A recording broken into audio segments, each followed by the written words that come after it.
How to approach के अगले भाग में आपका स्वागत है।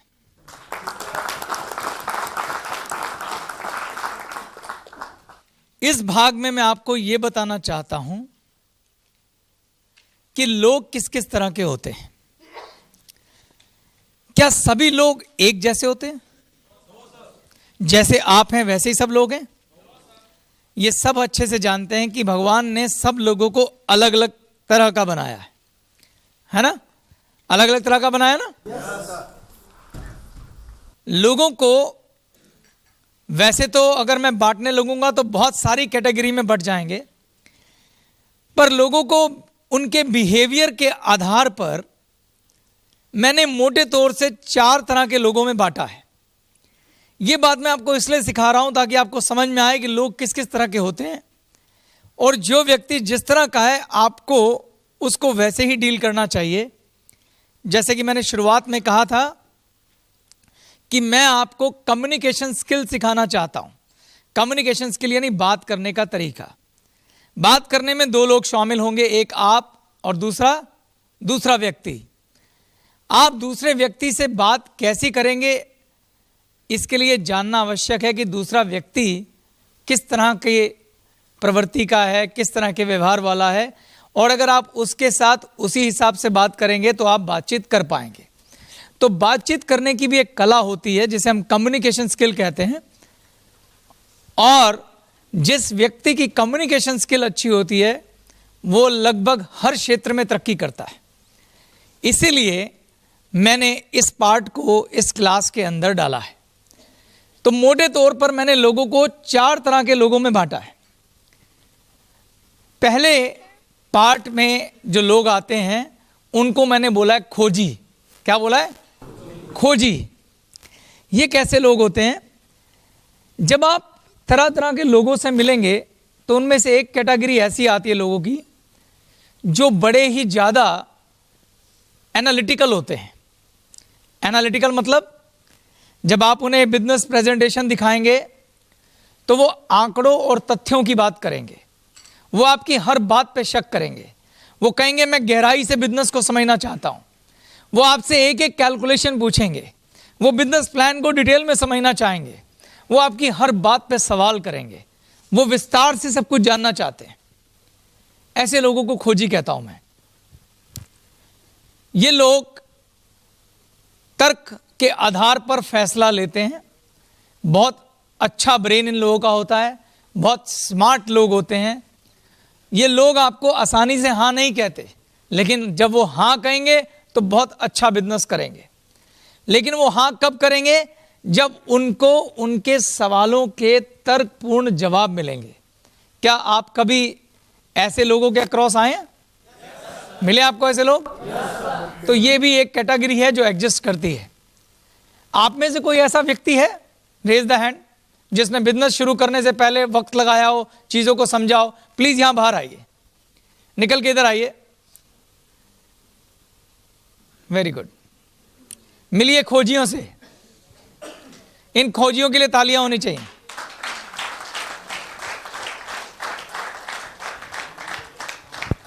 ये हमारे खोजी डिस्ट्रीब्यूटर हैं।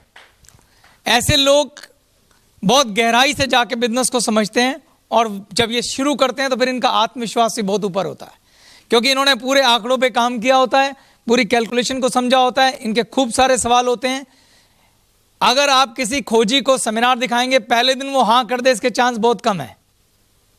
वो आपको कहेगा कि मुझे बिजनेस बहुत अच्छा लगा है, बहुत बढ़िया लगा है, तो आप उसे बोलेंगे तो फिर शुरू करें, कहेगा नहीं मेरे कुछ सवाल हैं, मुझे जानकारी चाहिए, मुझे इंफॉर्मेशन चाहिए।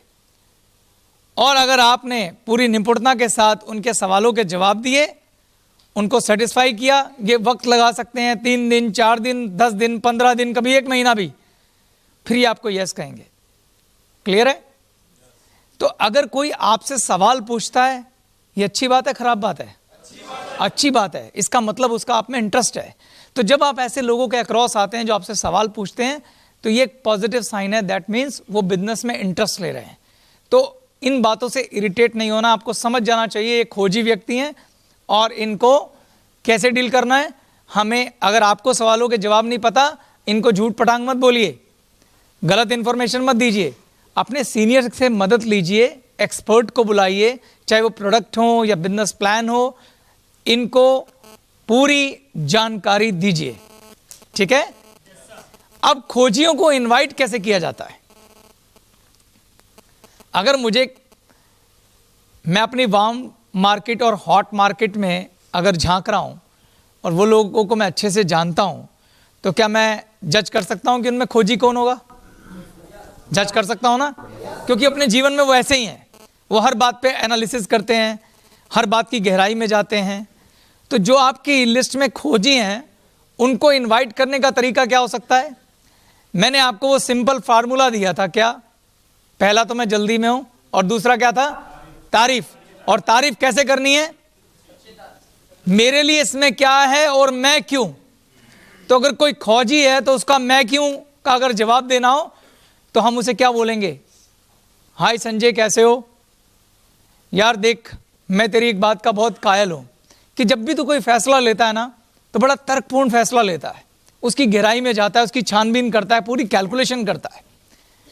तो मेरे पास ना एक बहुत अच्छा बिजनेस प्रपोजल आया है, मोटे तौर पे मुझे बड़ा अच्छा लग रहा है, पर मैं चाहता हूं कि तू भी इस बिजनेस को देख, गहराई से समझ, और अगर तुझे अच्छा लगा तो मिलके कर सकते हैं।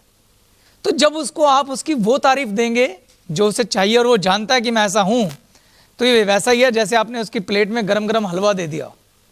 वो कहेगा मुझे किसी चीज़ की एनालिसिस करनी है, किसी बारे में कैलकुलेट करना है, तो he will love it to do it. वो ये करने के लिए, वो ऐसा करने में बहुत खुशी महसूस करेगा। Got it? तो आपको पता होना चाहिए आप किससे डील कर रहे हैं। Thank you. Give a big hand for खोजीज।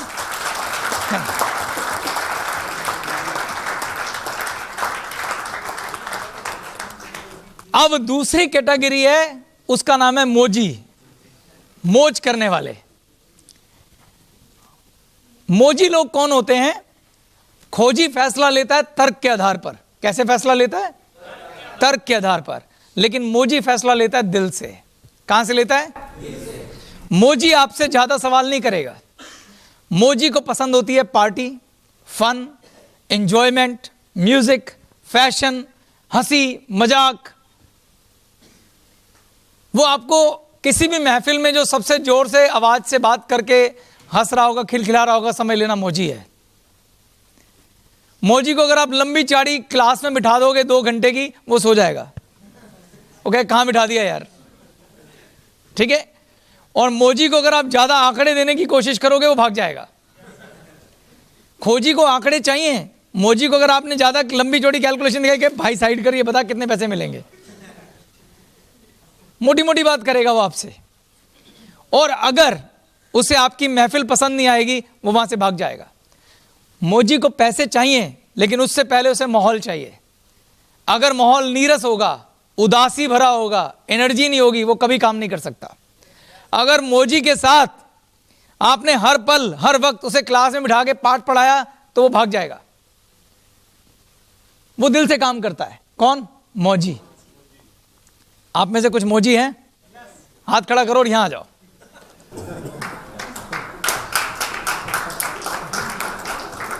मोजी रंग बिरंगे चटकीले फैशन वाले कपड़े पहनते हैं, बढ़िया जूते। पैसे कमाएंगे तो कपड़ों में पैसे खर्च करेंगे, पार्टी में ले जाएंगे। मोजी ऐसे होते हैं। जरा देखो ध्यान से, मोजी एक्चुअली दिल से काम करते हैं ना, और हमारा बिजनेस है भी दिल का। तो ये हमारे मोजी भाई हैं। Give a big hand for मोजीज। मोजी महफिलों की शान होते हैं। महफिलें जमानी हो तो मोजी चाहिए, मोजी नहीं होगा तो महफिल में मजा नहीं आएगा। Thank you very much. बैठिए। अगर आपको किसी मोजी को बिजनेस में बुलाना है, उसे लंबे चौड़े आंकड़े, गहराई, हमारे देश में इतनी फ्रेंचाइजी, ये वो, इतने प्रोडक्ट, इतनी डिटेल दोगे, वो चट जाएगा। लेकिन अगर वो खाली ऑफिस में आएगा, उसे आप सारी चीजें दिखा दो, मगर वो सिर्फ फीलिंग लेगा। फीलिंग, उसको फील होना चाहिए कि ये जगह बढ़िया है, उसे फील होना चाहिए कंपनी अच्छी है, उसे फील होना चाहिए बिजनेस अच्छा है, उसे फील होना चाहिए यहां काम करके मजा आएगा, उसे फील होना चाहिए यहां टीम है, यहां दोस्ती है, यहां रिश्ता है। तो मोजी काम करेगा। जिनके नेटवर्क में ये माहौल नहीं होगा वहां मौजी नहीं आएगा, भाग जाएगा। ठीक, तो मौजी को अगर इनवाइट करना हो तो कैसा इनवाइट कर सकते हैं? मौज वाले तरीके से ही। अगर आप मौजी को बोलेंगे यार भाई मैंने एक बहुत मस्त बिजनेस शुरू किया, बस समझ ले यार काम कम पार्टी ज्यादा होती है और पैसे बढ़िया कमाते हैं यार, काम करते हैं 2 घंटे पार्टी चलती रहती है, फुल माहौल रहता है बढ़िया, ये वो इस बात से खुश हो जाएगा, भाई क्या काम है मुझे बता। तो मौजी ऐसे अप्रोच हो जाते हैं, समझ रहे आप? जितने मौजी हैं हम अपने आप समझ जाएंगे कि हाँ भाई ऐसा ही है कि नहीं है?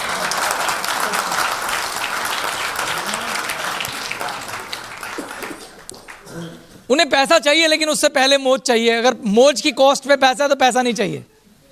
ये मौजी होते हैं। तीसरा कैरेक्टर आता है समाज सेवी। और खूबसूरत बात यह है कि हमारी कंपनी में ना सबके लिए सब कुछ है। मौजियों के लिए मौज है, खोजियों के लिए बिजनेस है कि नहीं है? चलिए आगे चलते हैं। तीसरे हैं समाज सेवी। समाज सेवी हमेशा ऑफ कोर्स रिस्पेक्ट के दावेदार हैं, यस और नो? समाज सेवी कैरेक्टर को ज्यादा पैसे से लेना देना नहीं है। पैसा मिल जाए कोई दिक्कत नहीं है, पर वो लोग वहां इंक्लाइंड होते हैं जहां लोगों का जीवन बदलता है। ये लोग हमेशा दूसरों की मदद करने के लिए तैयार हैं और ऐसे काम को प्रायोरिटी देते हैं जिस काम को करने से किसी की लाइफ चेंज होती हो। इनके लिए पैसा महत्वपूर्ण नहीं है। अगर आप इन्हें बड़ी बड़ी बातें करोगे, बहुत पैसा है, ये है वो है, थोड़ा कटेंगे। समाज सेवी व्यक्ति को खुशी मिलती है दूसरे की मदद करके। वो कहेंगे पैसा मत दे, ये बता। ये लोग दिल से दूसरों की मदद करने के लिए हमेशा तैयार रहते हैं। ये लोग भी होते हैं, ये सोशल वर्कर होते हैं। ऐसा कोई भी काम जिससे लोगों की लाइफ बेहतर होती हो, जैसे कि टीचिंग, टीचर, ये सब लोग समाज सेवी होते हैं। जैसे हमारी मदर टेरेसा रही हैं, समाज सेवा। उनसे जाके कोई बोले कि आओ जी आपको रिलायंस के शेयर खरीदवा देता हूं, वो कहेंगे अपने घर रख, मुझे नहीं चाहिए। तो समाज सेवी व्यक्ति को अगर हमारे बिजनेस में इनवाइट करना हो तो हमारे बिजनेस में समाज सेवा का कोई मौका है कि नहीं है? मौका ही मौका है। हमारा बिजनेस ही समाज सेवा है। अगर आप ये देखो, मैंने हमेशा बोला है जिंदगी में नजरिया बहुत इंपॉर्टेंट होता है। अगर आपका नजरिया ये है कि मुझे इस बिजनेस में लोगों का जीवन बदलना है, तो इससे बड़ी समाज सेवा नहीं है। मैं ये जानता हूं कि दुनिया में कोई भी ऐसा बिजनेस नहीं है जहां सब लोग सफल हो जाते हैं in the term of money. Clear? दुनिया के हर बिजनेस में लोग फेल भी होते हैं, लोग पास भी होते हैं, लोगों लाखों रुपए का बिजनेस खोलते हैं, अगले साल बंद कर देते हैं। वो यहां भी अपवाद नहीं है, यहां भी लोग बिजनेस छोड़ देते हैं। लेकिन मेरी ये इच्छा है और मैं चाहता हूं आप सबकी भी इच्छा हो कि जो व्यक्ति भी हमारी कंपनी में एक बार कदम रख दे, चाहे वो पैसों से कामयाब हो या ना हो, हमारा ट्रेनिंग, हमारा एजुकेशन, हमारी चाहे वो SCP हो या हमारे डिजिटालय हो, किसी ना किसी माध्यम से उसके जीवन में ऐसा ज्ञान दे दें, ऐसी ट्रेनिंग दे दें कि वो किसी ना किसी क्षेत्र में उसके काम आए और वो कामयाब हो जाए। अकेली डेफिनेशन पैसा कमाना नहीं है, कामयाबी की बहुत सारी डेफिनेशन है।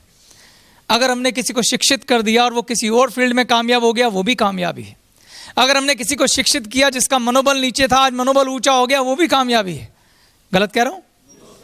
अगर हमने किसी को सोचने का ढंग सिखा दिया, वो भी कामयाबी है। अगर हमने किसी को सपने देखना सिखा दिया, वो भी कामयाबी है। अगर हमने किसी की सोच बदल दी, उससे बड़ी कामयाबी कोई नहीं है।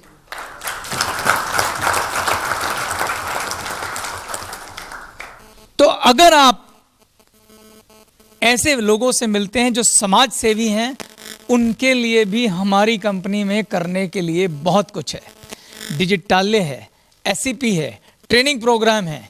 वो सारे के सारे training program, self empowerment program, डिजिटालय अपने आप में इतने सशक्त हैं कि किसी का भी जीवन बदल सकते हैं। Biggest social work in this world क्या है? टीचिंग। और हमारे काम में क्या है? Teaching, teaching, teaching. बाहर के स्कूलों में मुझे नहीं पता क्या सिखाते हैं, मुझे नहीं मालूम बाहर के स्कूलों से सीखने के बाद आदमी कहाँ तक जा सकता है, पर मैं एक बात जानता हूँ कि ग्लेज में जो हम सिखाते हैं उसमें हम आदमी को अंदर से बदल के रख देते हैं।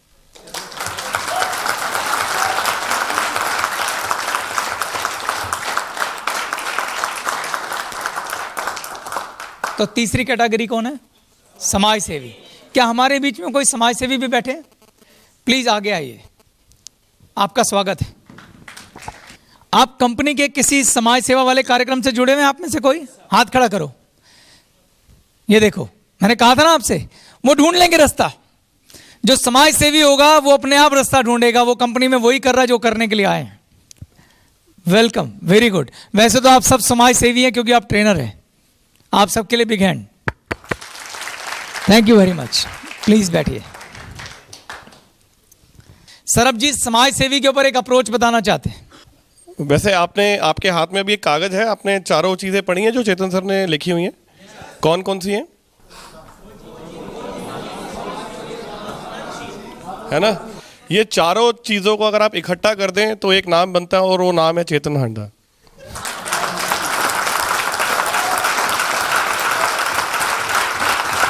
जोरदार तालियां सर के लिए।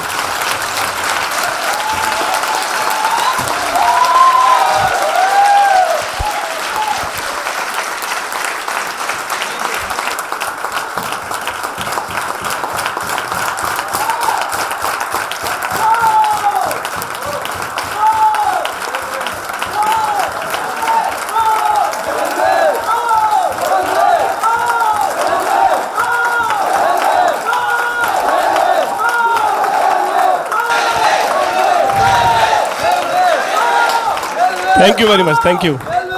मैं कहने कुछ और उठा था पर अपलाइन है इसलिए अपने इमोशंस नहीं रोक पाया। आप में से कितने लोग हैं जिन्होंने सुल्तान मूवी देखी है? क्या बात है, फिर तो बहुत आसान हो गया आपसे बात करना।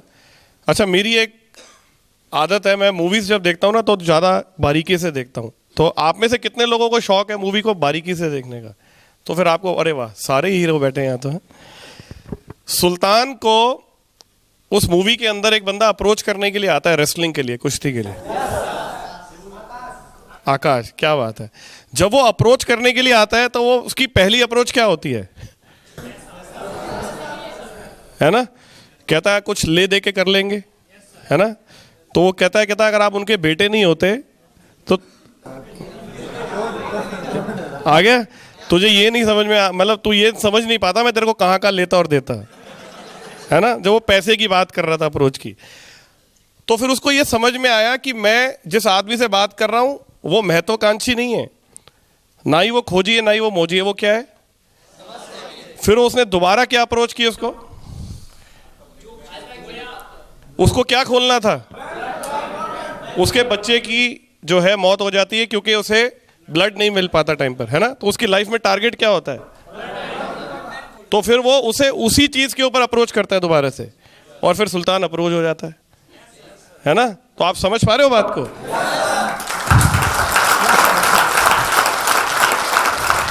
Thank you so much sir, thank you. बहुत उम्दा और खूबसूरत एग्जाम्पल, बहुत खूबसूरत।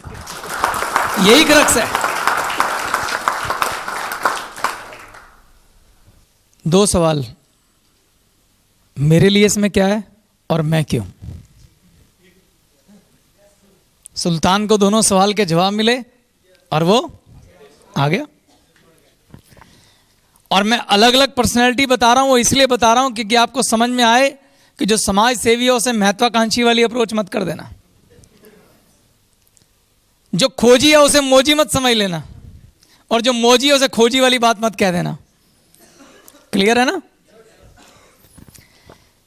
तो समाज सेवा के आगे बढ़े।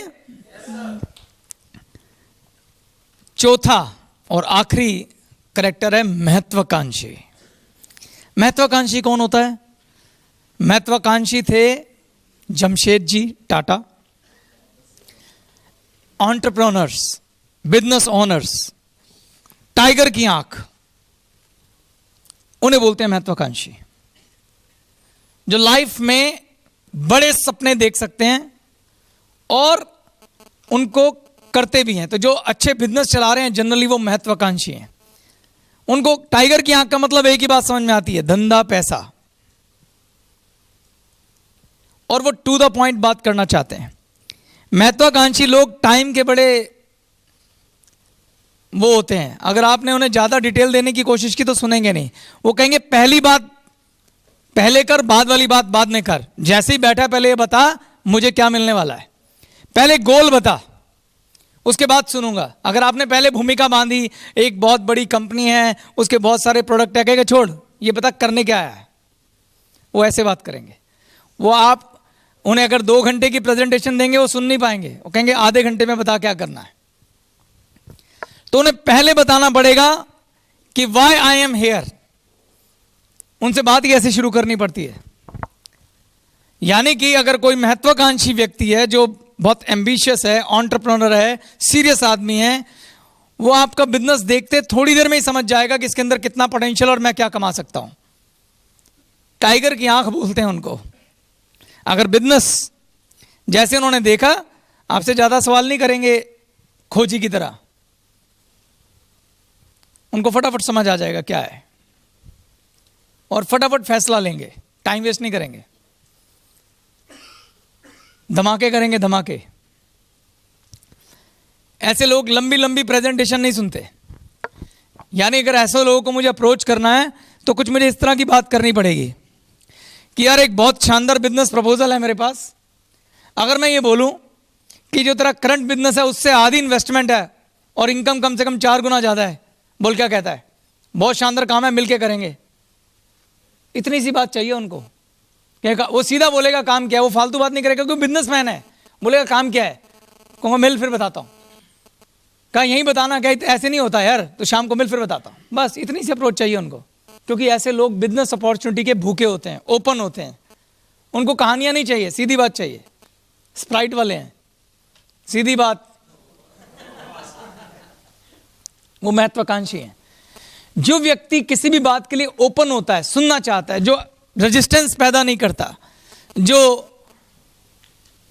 कान बंद नहीं करता, ऐसे लोगों को महत्वाकांक्षी कहते हैं। क्योंकि वो लोग एंटरप्रेन्योर हैं, वो जानते हैं कि पता नहीं कोई बच्चा भी कोई अपॉर्चुनिटी ना बता जाए। हमेशा अपॉर्चुनिटी के भूखे, हमेशा उनको हर जगह से बिजनेस बिजनेस पैसा ये सुनाई और दिखाई देता है। बिल्कुल क्लियर गोल, जैसे ही समझाओगे फटाफट फैसला लेंगे, कह के चल काम शुरू करते। नो लंबी चौड़ी कहानी। पर ऐसा नहीं है मोजी की तरह दिल से फैसला लेंगे। मोजी और महत्वाकांक्षी में इतना फर्क होता है कि महत्वाकांक्षी बारीक कैलकुलेशन में नहीं जाता, लेकिन कैलकुलेशन में जाता है।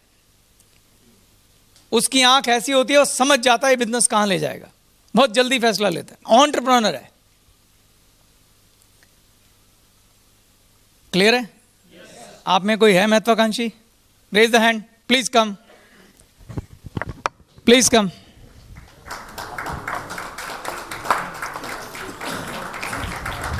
बहुत शार्प होते हैं लोग, ज्यादातर लोगों के नेटवर्क भड़ूम से ऊपर जाते हैं इनके। बैठिए, आइए, give a big hand for महत्वाकांक्षी।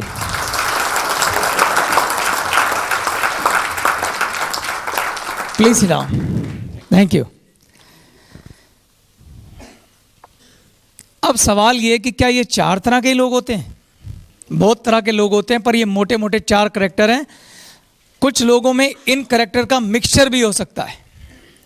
ऐसा नहीं है कि जो मोजी है वो खोजी नहीं हो सकता, या जो खोजी है वो मोजी नहीं हो सकता, लेकिन ये प्रोमिनेंट किसी ना किसी में ज्यादा होगा, बाकी थोड़े थोड़े थोड़े करैक्टर होंगे। आप समझ रहे हैं मैं क्या कहना चाह रहा हूं? जैसे अगर एक है जो मोजी है पर थोड़ा सा खोजी भी है, एक खोजी है पर थोड़ा सा महत्वाकांक्षी भी है, एक महत्वाकांक्षी है मगर थोड़ा खोजी थोड़ा मोजी भी है।